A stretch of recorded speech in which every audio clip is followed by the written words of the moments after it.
کی تھی جس میں انہوں نے کہا ہے کہ فوج قومی فوج ہے اور نہ ہی کسی جماعت کی طرفدار ہے اور نہ ہی کسی جماعت کی مخالف، تو اس پر آپ کیا کہیں گے؟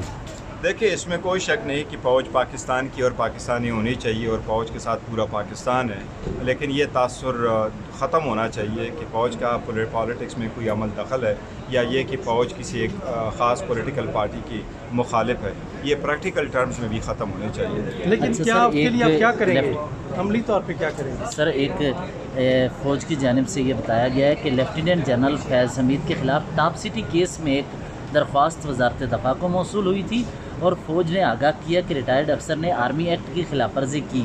وہ ایک ٹاپ سٹی کے حوالے سے بتا رہے ہیں، بعض ذرائع یہ یا پھر تجزیہ نگار اس کو جوڑ رہے تھے کہ پی ٹی آئی یا ملٹری کورٹس کے ساتھ بھی جڑ سکتا ہے، تو اس معاملے پر آپ کیا کہیں گے؟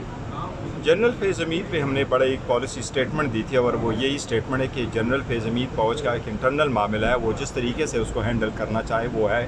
البتہ ہمیں یقین ہے فوج کے اندر ایک مضبوط احتساب کا نظام موجود ہے، لیکن یہ نہیں ہونا چاہیے کہ ٹاپ سٹی میں کوئی آرڈر آ جائے اور اس پہ آپ پھر کارروائی کرے۔ جو بھی کوئی غلط کارروائی کا مرتکب ہوتا ہے تو یہ فوج کو اپنے چاہیے کہ اپنے انداز سے کرے۔ جہاں تک فیض حمید کا تعلق ہے، ہمارا سمپل سٹینس یہی ہے کہ یہ انٹرنل معاملہ ہے، وہ جیسے چاہے اس کو ہینڈل کر لے۔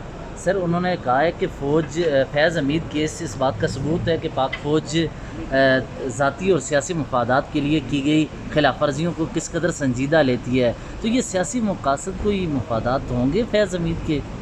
نہیں، مجھے نہیں پتہ۔ ہمیں دیکھو صرف اتنی پریس ریلیز سے جتنے آپ کو معلومات ملتی ہے ہمیں بھی اتنی ہی معلومات ہے۔ میری کبھی زندگی میں تو نہ ملاقات ہوئی ہے نہ بات ہوئی، تو مجھے زیادہ ڈیٹیل کا وہ نہیں پتہ ان کی ایکٹیویٹیز کا۔